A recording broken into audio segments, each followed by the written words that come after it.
अब हमारे साथ अगले कॉलर हैं एग्नोस्टिक इंजीनियर। यार ये एग्नोस्टिसिज्म को बदनाम करके रहेंगे सब एग्नोस्टिक लोग। जी भाई। अस्सलाम वालेकुम। अस्सलाम। कैसे हैं मुफ्ती साहब? हाँ बिल्कुल ठीक। जी मेरे कुछ सवालात हैं, अगर आप उनका आप जवाब पहले दें। मुसलमान थे? जी मैं एक्स मुस्लिम हूँ। आप एक्स मुस्लिम है, ठीक है। तो मेरा आपसे वही सवाल होगा भाई, हम एग्नोस्टिक से वही सवाल करें जो भी आपने सुना अभी, जो एग्नोस्टिक आए थे कि एग्नोस्टिसिज्म के लिए जरूरी है ना कि आपने दोनों तरफ के दलाइल जान लिए हों। तो क्या आपने दोनों तरफ के दलाइल जान लिए? किन दोनों तरफ के? यानी एग्नोस्टिसिज्म में आपको क्या शक है? खुदा के वजूद मौजूद होने ना होने में शक है ना? एग्नोस्टिज्म में कोई शक नहीं है, इस्लाम में शक है मुझे, तो इसलिए। तो फिर आप एग्नोस्टिक ना हुए ना, फिर आप एथिस्ट हो गए। नहीं, चले सही है। आप असल में एग्नोस्टिज्म की दो बड़ी डेफिनेशन होती हैं, काफी सारी टाइप्स होती हैं। चले आप हमें समझा दें, समझे हम मान लीजिए हमें नहीं पता, आप बताइए क्या है एग्नोस्टिज्म जो होता है उसका मतलब ये होता है, एक वीक एग्नोस्टिज्म होती है जो कि ये व्यू पॉइंट असर्ट करता है कि जो आइडियोलॉजिकल थियोलॉजिकल जो मैटर्स है उनके बारे में जो सच्चाई है वो हमें नहीं पता, ठीक है, लेकिन हो सकता है कि एक दिन हमें पता चल जाए, तो इसको वीक एग्नोस्टिज्म कहते हैं।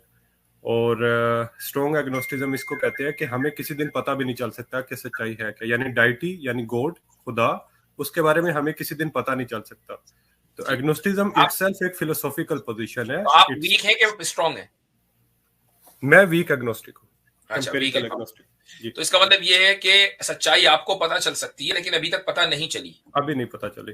अच्छा, सच्चाई अभी तक पता नहीं चली, उसकी वजह ये होगी, ये हो सकती है कि आपने मसलन खुदा के मौजूद होने के दलाइल को देखा, कंगाला, और आपको उसके मुकाबले में दलाइल नजर आए जो ज्यादा स्ट्रांग थे। फिर आपने खुदा के न होने के दलाइल को कंगाला, तो जो खुदा के होने के दलाइल थे वो कॉन्ट्रडिक्टरी नजर आए, तो आपको लगा कि यार एट दिस स्टेज मैं सच्चाई तक नहीं पहुंच पाऊंगा। ऐसे ही कुछ है। देखिए, मैं मुसलमान हूं तो मैं इस्लामिक गॉड की बात करूंगा, यानी अल्लाह की बात करूंगा। उसके होने के मैं उसी की बात कर रहा हूं। आपने दलाइल दोनों तरफ के देख लिए जो एक दूसरे को डिफाई कर रहे हैं। मैंने इस्लाम के दलाइल देखे और उनको देखा और उसके बाद अपनी पोजीशन को असर्ट तो करा। खुदा के न होने के कोई दलाइल आपने नहीं देखे? खुदा के होने के दलाइल या खुदा के ना होने के दलाइल? हाँ हाँ। एग्नोस्टिक पोजीशन क्या है कि खुदा भाई हो भी सकता एग्नोस्टिक है आप और जब भी नहीं भी बनेंगे हो ना, एक सकता। बात सुनिए, जब आप ये कह रहे हैं कि मैं सच्चाई तक नहीं पहुंच पाया अभी तक, सच्चाई तक पहुंचने के लिए रास्ते में कोई ब्लॉक है, राइट? वो जो ब्लॉकेज है वो क्या है? वो ये है कि दोनों तरफ के दलील एक दूसरे को कॉन्ट्रडिक्ट कर रही हैं। इसको देखें तो सामने वो खड़ा, उसको देखें तो सामने ये खड़ा, ये कॉन्ट्रडिक्शन है। तो अब आप, हाँ, तो अब मुझे आपसे सिर्फ ये पूछना है कि खुदा के होने के दलाइल तो बहुत सारे आपने पढ़ लिए होंगे, न होने के दलाइल भी पढ़े कि नहीं पढ़े? ना होने के खिलाफ जो दलाइल है वो पढ़े हैं, हाँ जी पढ़े हैं बिल्कुल। और एक न चीज होने होती के, है, न होने के, एक चीज होती है फिलोसफी में जिसे एक कहते मिनट, हैं ओक्कम रेजर होता है जी। ओक्कम रेजर होता है। मैं सिर्फ से समझना चाह रहा हूं, न होने के दलाइल आपने पढ़े या नहीं पढ़े? मैंने पढ़े हैं, ना होने के दलाइल भी ना पढ़े होने के हैं, दलाइल, होने ठीक के है, दलाइल भी पढ़े हैं। ठीक ठीक भाई, ये पिछली देर से मैं ये पूछ रहा हूं, आप अगर इसका जवाब दे टाइम बच जाता जी। तो अब आप जो बात कर रहे हैं ना, मैं आपको ये समझा रहा हूँ, फिलोसॉफिकल पोजीशन होती है, फिलोसॉफिकल टर्मिनोलॉजी है जिसे हम कहते हैं ओक्कम रेजर। ओक्कम रेजर का मतलब होता है कि आप वो जो के मतलब वो एक्सेप्ट करते हैं जो कि सिंपलिस्टिक एक्सप्लेनेशन किसी चीज की है। बहुत सारी एक्सप्लेनेशन मौजूद हो तो उसमें जो सिंपलिस्टिक एक्सप्लेनेशन होगी वो आप उठाएंगे। अब मिसाल के तौर पे अगर मैं इस्लाम छोड़ता हूँ, इस्लाम के खुदा को मैं अपनी लॉजिक की वजह से मैं छोड़ देता हूँ, इसका मतलब ये नहीं है कि मैं जाके हिंदुइज्म भी जाके पढ़ूं और उसके बाद मैं जाके बाकी रिलीजन भी पढ़ूं तब जाके मैं कहूँ कि नहीं खुदा का वजूद नहीं है। क्योंकि एक हिंदू आके उठ के कहेगा कि यार आपने हमारे बारे में तो पढ़ा ही नहीं है। नहीं, you simply just apply Occam razor on that कि यार मुझे ये वाला सही नहीं लग रहा, इन सारे एविडेंस से मुझे लग रहा है कि खुदा नहीं है, तो इसकी वजह से मैं एक सिंपलिस्टिक एक्सप्लेनेशन लेता हूँ कि खुदा है ही नहीं। जब नहीं, दिस इज एग्नोस्टिक पोजीशन है कि अगर खुदा है, वीक एग्नोस्टिज्म ये है कि अगर वो खुदा है तो शायद किसी दिन हमें पता चल जाए, कोई सबूत आ जाए तो हम मान लेंगे, अभी नहीं है। तो हम नहीं भाई मानते। अगर अभी नहीं है तो कोई भी खुदा नहीं है ना, अभी कोई एविडेंस नहीं है उसके होने हाँ, का। अभी किसी भी खुदा के होने का एविडेंस नहीं है, चाहे वो किसी भी नहीं है। मजहब की इंटरप्रिटेशन हो, राइट? हाँ, नहीं है, बिल्कुल नहीं है। ठीक। तो इसका मतलब ये है कि हम एक ऐसे खुदा के ऊपर बात करेंगे कि जो तमाम मजाहिब की इंटरप्रिटेशन के मुताबिक हो, कम से कम जो जो कॉमन इंटरप्रिटेशन हैं, डिटेल में जाए बगैर। हम ऐसे खुदा पर बात कर सकते हैं कि नहीं कर सकते? कर सकते हैं। कर सकते हैं। अच्छा, और ऐसे खुदा के न होने पर आपके पास, आपने दलीलें पढ़ी हैं, तो क्या वो दलील है? कोई एक दो दे जरा। अच्छा, मैं आपको ऐसे खुदा के होने की दलील, ना होने की कोई दलील दें कि जिस पर आम मजाहिब मुत्तफिक हो, जिस इंटरप्रिटेशन पर। सारे मज़ाहिब मुत्तफिक हों, मैंने ऐसा आम कुछ नहीं। मजाहिब कहा, सारे नहीं कहा। जैसे मसलन क्रिश्चियनिटी, जुडिज्म, इस्लाम, ये कम हाँ। से कम इस बात पर जबानी ही तौर से सही, अब क्रिश्चियनिटी के हवाले से बात कर रहा हूं, मुत्तफिक है भाई खुदा एक है, ऑल पावरफुल है, ऑल माइटी है, ऑल मर्सीफुल है, ऑल वाइज है, all so you knowing are है, talking वगैरह so you're वगैरह। talking about Abrahamic God, मैंने अब्राहमिक आम रिलीजन मजाहिब का जो बोला ना, God। आम मजाहिब हाँ, बोला। तो ठीक ठीक है, है। अब इस पर जो है, इसके न होने पर आपके पास अगर कोई दलील हो तो वो दीजिए। हाँ, मेरे पास इसकी दलील ये है कि इसमें एम्पिरिकल एविडेंस जो है वो नहीं है। ठीक है। हम्म। इसका आर्गुमेंट ये है कि आप किसी एक इंसान के पर्सनल एक्सपीरियंस की बेस पे, उसका जो पर्सनल एक्सपीरियंस हुआ है, उसने आके आपको बात बताई और आपने उसकी बात मान ली और उस खुदा को मान लिया आपने। क्योंकि ठीक। उसने आके कहा कि मुझे खुदा ने मेरे पे वही नाजिल की है और ये हम्म। बातें उसने की है और आपने मान लिया। उससे आपने कोई सबूत नहीं मांगा कि क्या है क्या नहीं, उसका कोई प्रूफ नहीं है आपके पास। ठीक। तो आप ये कह रहे हैं कि खुदा के होने के लिए एम्पेरिकल एविडेंस की जरूरत है। यस। ओके। अच्छा, खुदा के टेस्टेबल एविडेंस की जरूरत है। एम्पेरिकल टेस्टेबल एविडेंस की जरूरत है। चलिए, जी। टेस्टेबल का भी इजाफा कर लें। अच्छा, अब मुझे ये बताइए कि खुदा के होने, यानी खुदा को हम देख सकें जब मानेंगे, खुदा को हम टेस्ट कर सके, मसलन ये है, कब इसको टेस्ट कर रहे हैं, बजा बजा के देख रहे हैं कि हाँ ये है मेरे हाथ में कुछ, तब मानेंगे? यानी इस तरह का खुदा आपको चाहिए? मुझे चाहिए वाली बात ही है, मुझे एविडेंस चाहिए। एविडेंस क्या है? भाई एविडेंस एविडेंस की की बात कर रहा हूँ ना। Agnostic evidence. साहब, एक आप मिनट सर, गोया ये क्लेम कर रहे हैं कि किसी भी वजूद का, किसी भी एग्जिस्टेंस का जो है वो उसी वक्त इकरार किया जाएगा जबकि वो टेस्टेबल हो। टेस्टेबल एग्जिस्टेंस है उसकी। यस। ठीक है, यानी गोया और के टेस्ट वजूद टेस्ट वही है करेंगे सिर्फ। ऑब्जर्वेशन की बुनियाद पर, टेस्ट करेंगे हाँ ऑब्जर्वेशन के बाद। हाँ, टेस्ट का मतलब कि ये जो साइंटिफिक मेथोडोलॉजी है इनका, हाँ ठीक है, हाँ, बिल्कुल। इसकी बेस पे जो है आप चीजों को के वजूद को इफर्म करेंगे। अगर कोई चीज उस दायरे से बाहर हो तो गोया कि वो वजूद नहीं है आपके नजदीक। ऐसा ही है ना? हो भी सकती है और नहीं भी हो सकती। तो नहीं, अभी तो आपने कहा, फिर आप ये भी कहें कि खुदा के ताल्लुक से तो आप ये बात नहीं कह रहे हैं। सर खुदा के बारे में तो आप ये कह रहे हैं कि ऐसा दलील चाहिए, ऐसा एविडेंस चाहिए जो टेस्टेबल हो और ऑब्जर्वेशन बेस्ड हो। हाँ, तो मान लेंगे ना उसको, जब टेस्टेबल होगा, टेस्ट कर लिया जाएगा तो मान लेंगे। नहीं, तो पहले अभी इस नहीं पे है तो पहले इससे पहले एग्नोस्टिक साहब इस पे जो है बात होगी कि क्या वजूद जो है वो सिर्फ इसी जो आप बता रहे हैं मेथड, उसी मेथड के अंदर आती है, या वजूद का इस बात इसके बाहर से भी हो सकता है? या तो आप कहें कि नहीं इसके हाँ। बाहर से भी हो सकता है, तो फिर हम कोई भी फिर दलील ला के दे सकते हैं। फिर आपका ये लिमिट करना कि नहीं ये दलील इसके अंदर की होनी चाहिए, फिर ये दुरुस्त नहीं है। या फिर आप कहे कि नहीं नहीं, कोई भी जो वजूद होगा वो इसी दलील से साबित होगा। दोनों में नहीं, से कोई एक बात माने आप। मैंने ये तो नहीं कहा। मैंने कहा कि टेस्टेबल हो, किसी भी तरह टेस्टेबल हो सकता है, जरूरी थोड़ी है कि वो साइंटिफिक मेथड। आपने ऑब्जर्वेशन की कैद लगाई, पहले ऑब्जर्वेशन फिर टेस्टेबल आपने कहा था। मैंने ऑब्जर्वेशन की कैप नहीं लगाई, मौलवी साहब ने ऑब्जर्वेशन की बात की है। लेकिन तो भाई आपने खुद ही कहा एम्पेरिसिज्म। एम्पेरिकल।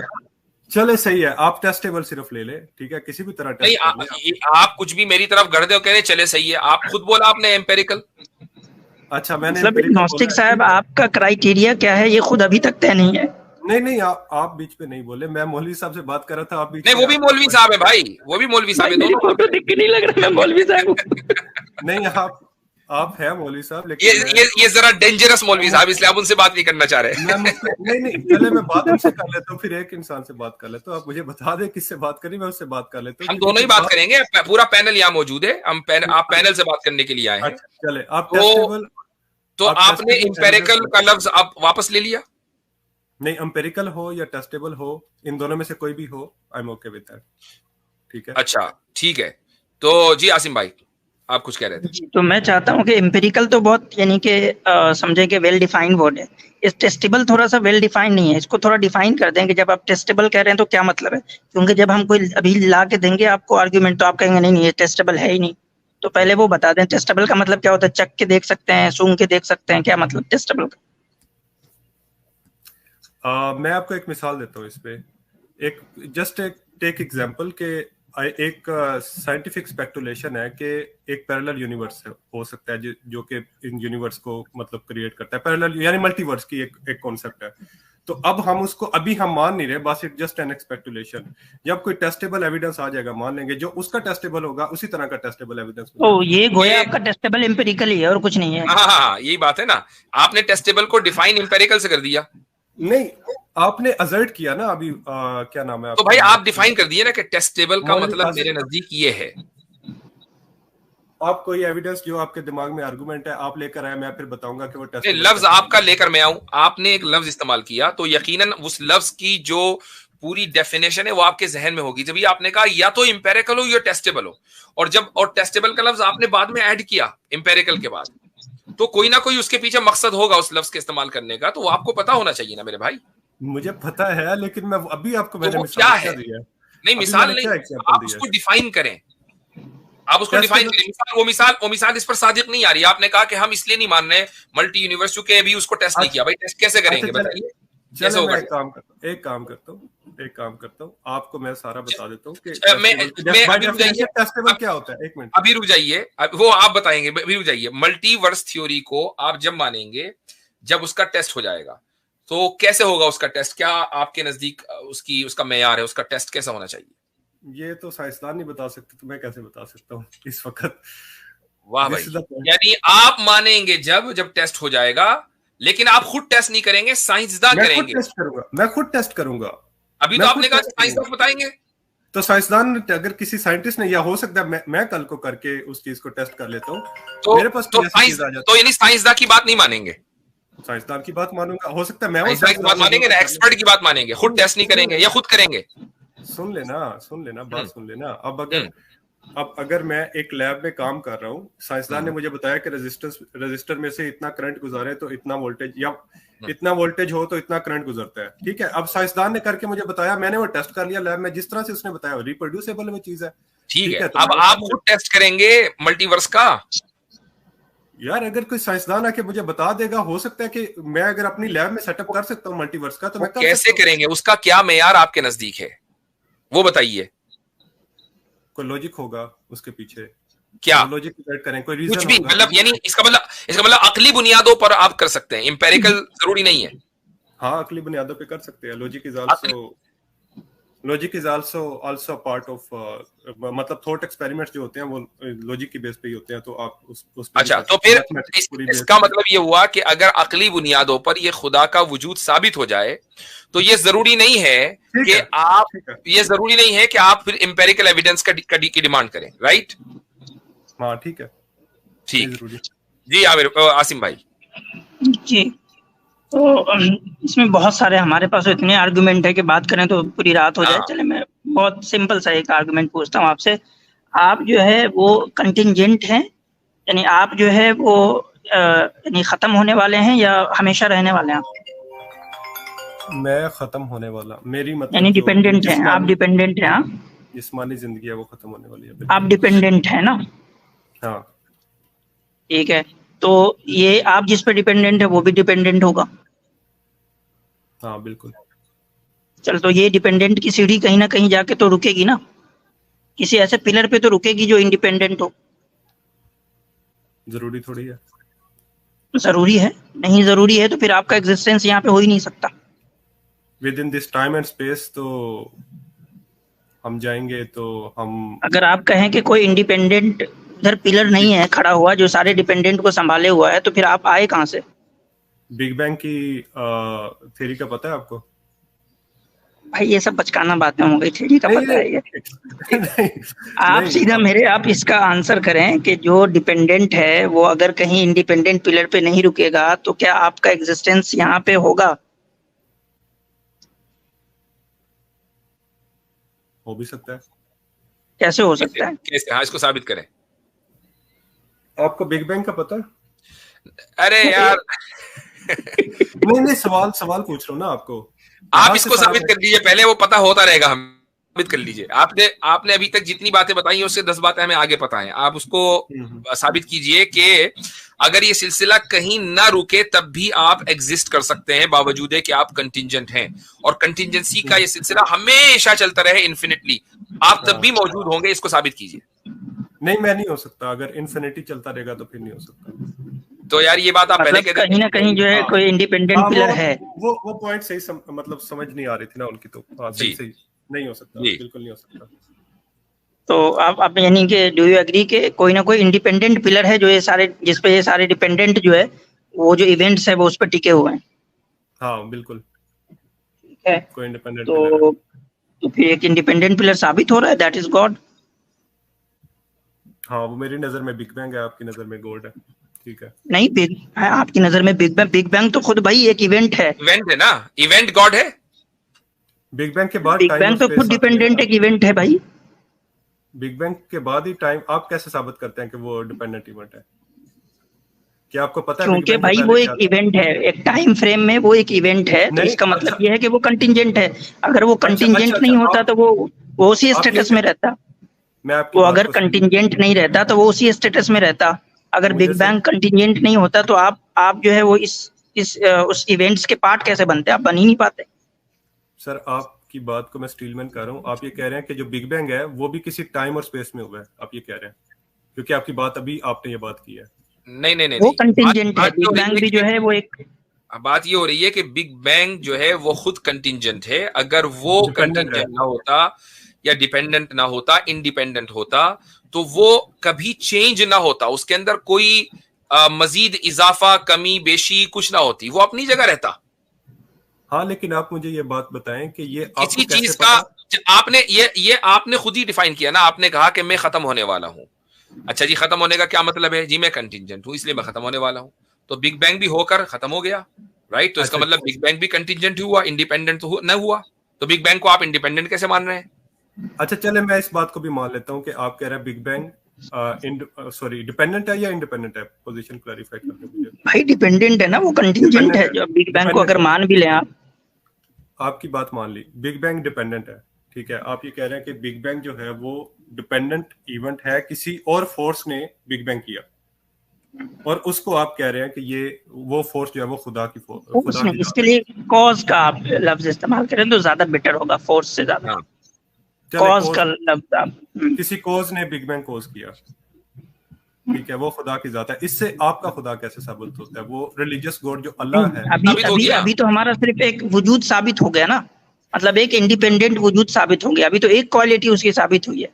अभी धीरे धीरे, अभी स्टेप बाय स्टेप चलेंगे ना। पहली सीढ़ी तो माशाल्लाह आपने हमारे साथ तय कर ली कि आपने एक इंडिपेंडेंट बीइंग के आप कायल हो गए। ठीक है, हो गए नहीं? एक मिनट, ये for the sake of argument है या हो गए?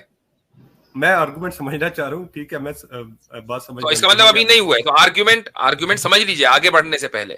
देखिए, जब आप भाई जो सुन लीजिए, जब बिग बैंग आपने खुद मान लिया कि बिग बैंग डिपेंडेंट है, तो उसके पीछे जो कॉज होगा वही इंडिपेंडेंट होगा। तो एक इंडिपेंडेंट कॉज के जिसको हम खुदा कहते हैं, आप उसके वजूद के कायल हैं कि नहीं?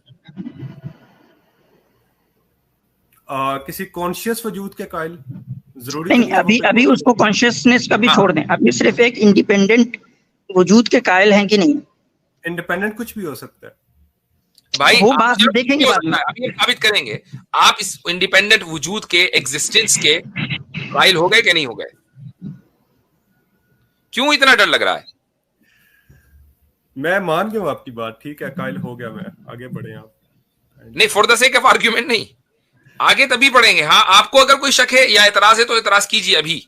क्योंकि मुझे पता नहीं है ना उससे पीछे क्या है, ना किसी साइंसदान को भी नहीं पता कि उससे पीछे क्या है। हम तो क्या की बात, हम उसको एक मिनट, साइंस मुझे सुन लीजिए। अभी जो भी आपने कहा ना कि किसी साइंसदान को भी नहीं पता, साइंसदान को कैसे पता चलता है? साइंटिफिक मेथोडोलॉजी से पता चलता है ना। आप तो खुद ही ये मानकर आ रहे हैं कि साइंटिफिक मेथोडोलॉजी का होना जरूरी नहीं है खुदा को जानने के लिए। तो साइंसदान की बात कहां से आई?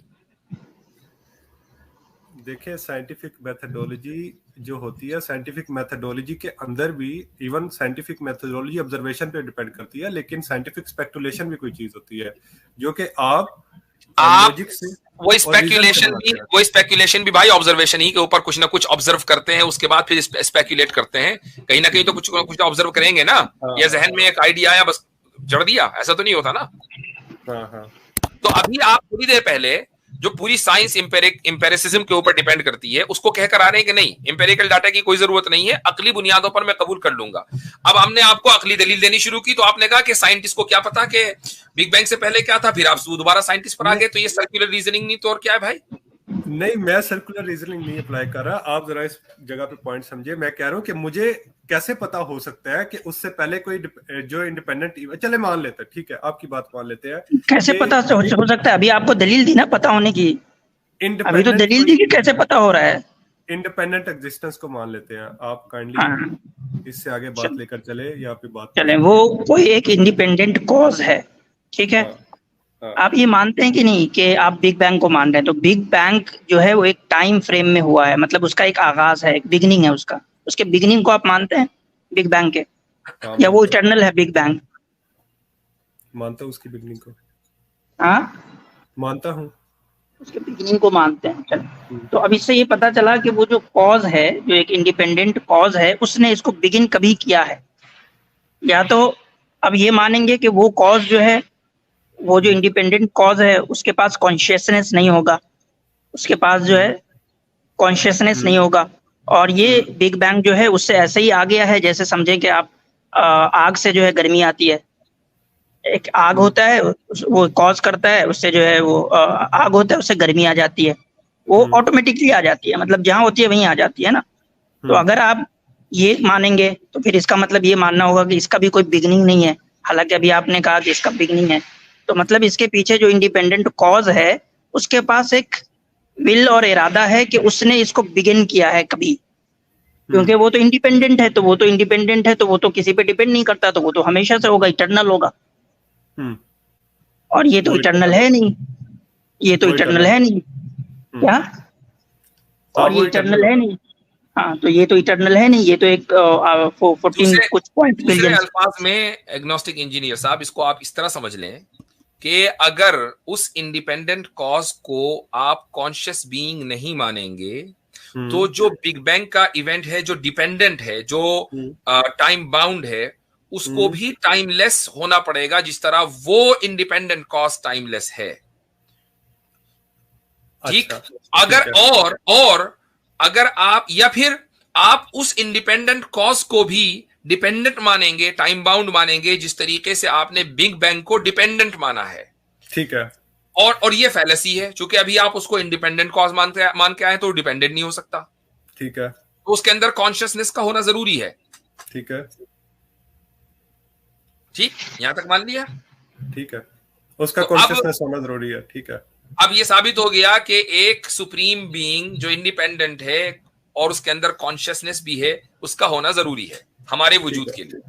ठीक है। अच्छा, आप ये कह रहे हैं कि उसका कॉन्शियस होना जरूरी है। ठीक है, वो कोई इवेंट कोज करता है।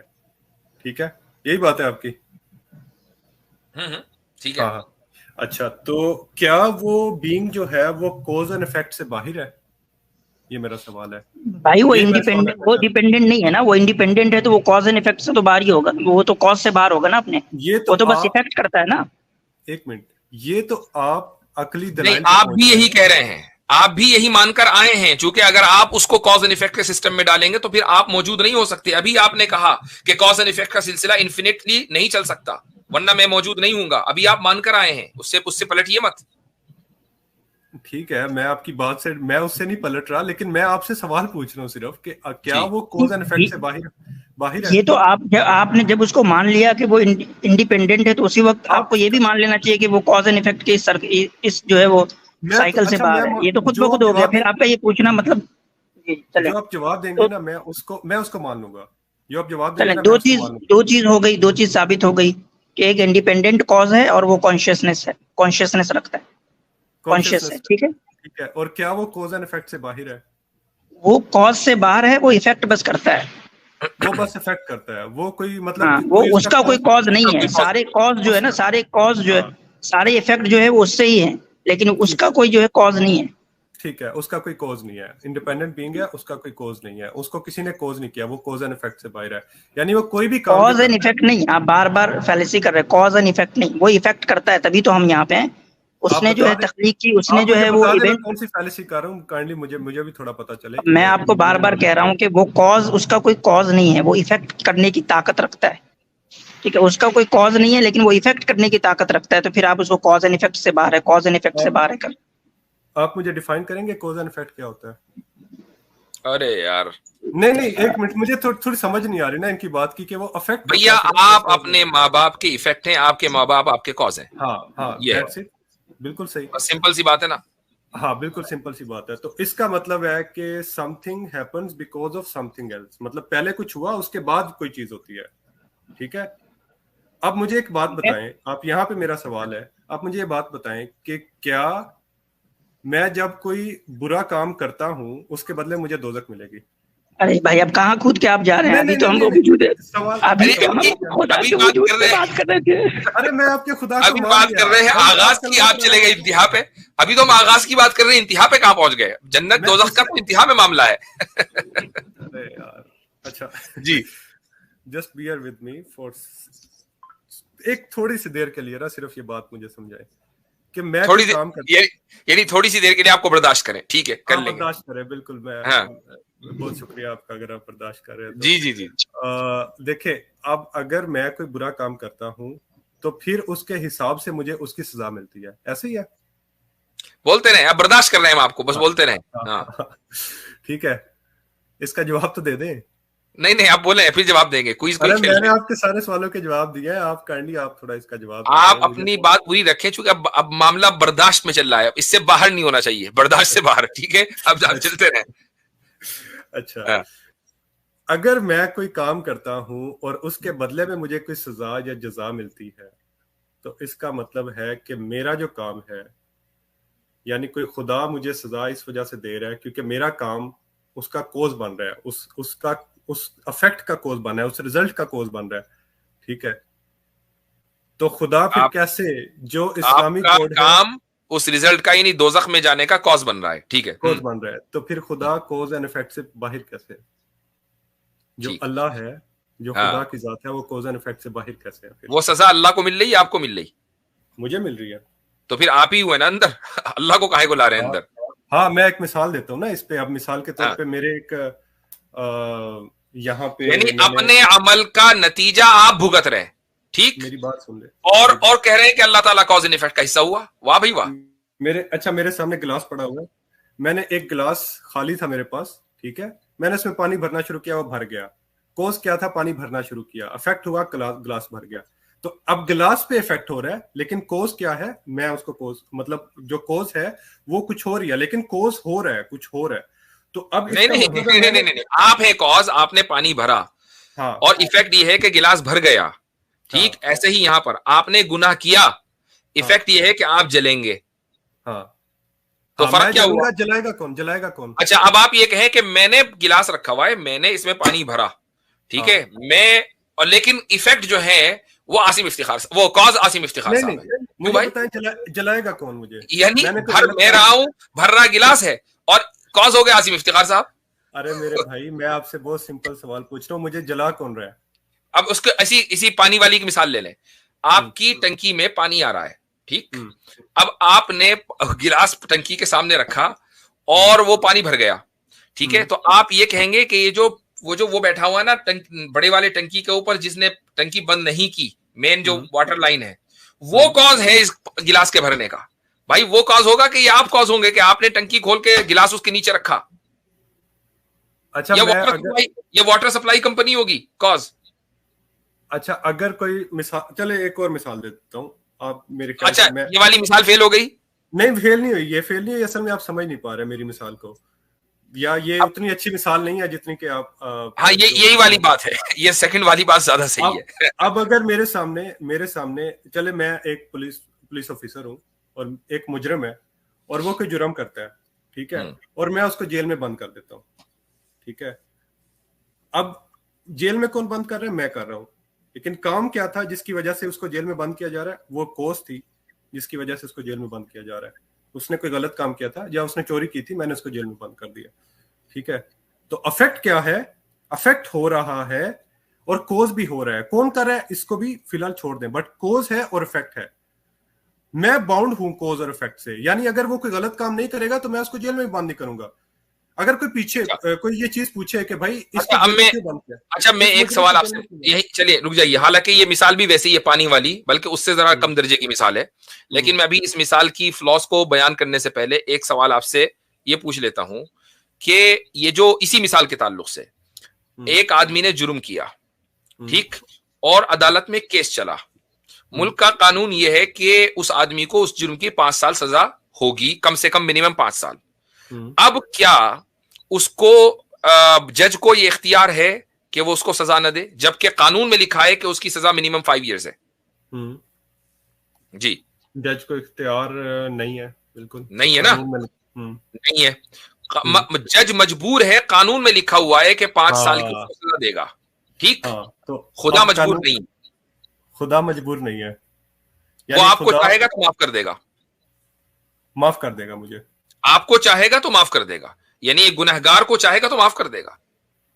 वो ना करे, उसने अपने ऊपर कोई चीज लाजिम कर ली, वो बात अलग है, लेकिन वो लाजिम कोई किसी ने बाहर से नहीं किया, जज के ऊपर लाजिम हुआ है बाहर से।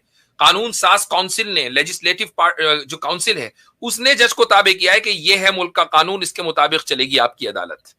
खुदा के ऊपर कोई लेजिस्लेटिव बॉडी नहीं है, उसने खुद ही कहा है कि वो जो चाहे गुनाह माफ कर दे। हाँ, शिर्क का गुनाह वो माफ नहीं करेगा। हाँ, और चले ठीक है, शिर्क का वो गुनाह माफ नहीं करेगा। अब इसी पे आ जाते हैं, शिर्क का गुनाह वो माफ नहीं करेगा। अब अगर ये कानून कहाँ से बना है, शिर्क का गुनाह वो माफ नहीं करेगा?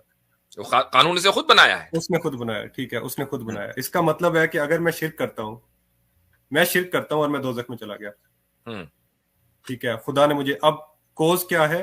शिर्क, और इफेक्ट क्या है? दोज़ख में जाना। अगर मैंने शिर्क ना किया होता तो मैं दोज़ख में ना जाता। अब कोई पूछे कि हाँ भाई दोज़ख में क्यों हो? क्योंकि मैंने शिर्क किया था। इसका मतलब कि बाउंड हो गया कोज एंड इफेक्ट से। तो आप हुए ना, खुदा तो नहीं हुआ ना। खुदा तो खुद ही तो आप कह रहे हैं कि मैंने शिर्क किया इसलिए मैं गुनाह, तो शिर्क आपने किया ना, कॉज आप हुए ना। खुद ही कह रहे हो कि मेरा शिर्क करना कॉज है, खुद ही मान रहे हैं, फिर खुदा को बाउंड कर रहे हैं। नहीं, खुदा बाउंड इस तरह हो जाता है कि खुदा अगर मैं ना करता तो फिर वो ना भेजता मुझे दोज़ख में, लेकिन तो आप ना करते तो भैया आप ही तो कॉज हुए ना। अरे इस पॉइंट की डेप्थ आप समझ नहीं पा रहे असल में। अजी बहुत इतना गहरा है कि ये तो नजर भी नहीं आ रहा है, इतना नीचे चला गया। हाँ बिल्कुल ऐसा ही है। तो अब अगर वो मुझे अफेक्ट ये दे रहा है, सजा तो वही दे रहा है ना, अफेक्ट उसकी, बेशक कोज मैं ही हूं लेकिन सजा तो वही दे रहा है। कॉज आप है ना, कॉज आप है ना, कोज मैं हूं बस, लेकिन सजा तो वही दे रहा है ना। खुदा कॉज ना हुआ ना, कोज एंड इफेक्ट से बाउंड तो हो गया ना खुदा। कॉज एंड इफेक्ट से बाउंड नहीं हुआ, उसका बनाया हुआ कानून वो ये कहता है कि आप अगर गुनाह करेंगे तो सजा दी जाएगी। ये उसका बनाया हुआ कानून है, उसका बनाया हुआ कानून है, वो खुद नहीं है उसका हिस्सा कॉज एंड इफेक्ट का। अब मैं वापस उधर आ जाता हूं। यहाँ ये तो ये नहीं, बिल्कुल एक बेकार सी गुफ्तगू हुई, चूंकि इसमें आपको बर्दाश्त कर रहे थे आपकी वजह से। असल बात जो है वो ये है कि शुरू में, मुफ्ती साहब, हाँ, शुरू में आपने इस बात को तस्लीम किया कि हम एक ऐसे वजूद के जो कॉन्शियस बीइंग है उसके कायल हैं और जो इंडिपेंडेंट है। अब मुझे एक बात आप बता दीजिए कि उस इंडिपेंडेंट का कोई कॉज है या नहीं है, आप इसको मानते हैं या नहीं? उस इंडिपेंडेंट का कॉज कोई है कि नहीं है? हो भी सकता है, नहीं भी हो सकता। नहीं, ये इतनी गहरी बात ना करें कि हमें नीचे देखना पड़े कि यार गहराई से इस बंदे को निकालें कैसे।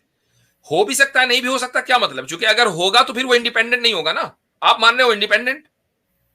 चले मैं कह देता हूं कि उसका कोई नहीं है, ठीक है, नहीं है, कह देता हूं नहीं, आपको कहना पड़ेगा, उसके बगैर बात चलेगी कैसे? इंडिपेंडेंट है तो कॉज नहीं है, और डिपेंडेंट है तो कॉज है। जब आपने उस इंडिपेंडेंट कॉन्शियस बीइंग को इंडिपेंडेंट मान लिया तो ये मानना पड़ेगा कि उसका कोई कॉज नहीं है, उसका कोई कॉज नहीं है। ठीक है, बात खत्म। उसी को हम अल्लाह कहते हैं। ठीक है, लेकिन अब वो कॉज एंड इफेक्ट से बाहर तो नहीं हुआ ना फिर। वो कॉज एंड इफेक्ट से बाहर तो नहीं हुआ ना वो। यही सबसे बड़ा आर्गुमेंट है जो कि ये सबसे बड़ा आर्गुमेंट नहीं, ये सबसे बड़ी जहालत है। एक तरफ आप ये कह रहे हैं कि वो इंडिपेंडेंट है, उसका कोई कॉज नहीं है, फिर खुद ही कह रहे हैं कि वो कॉज एंड इफेक्ट से बाहर नहीं हुआ। वाह भाई वाह। वो मुझे सजा दे रहा है इस वजह से क्योंकि मैंने गलत काम किया है। ठीक है, ठीक है, तो ये कॉज और इफेक्ट उसके बनाए हुए हैं। आपका गुनाह करना और उसके नतीजे में सजा देना ये खुदा का बनाया हुआ कानून है। वो खुद जिस चीज को उसने बनाया है वो उसका हिस्सा नहीं है, वो उससे बाहर है। अच्छा, ठीक है, ठीक है, ठीक, चलें, ठीक हो गया, बहुत हो गया। इंशाल्लाह अब बर्दाश्त का पैमाना इतना हो गया है कि वो कहीं लबरेज ना हो जाए। तो फिलहाल अगली मर्तबा आपसे गुफ्तगू करेंगे इंशाल्लाह। चले, सही है, ओके।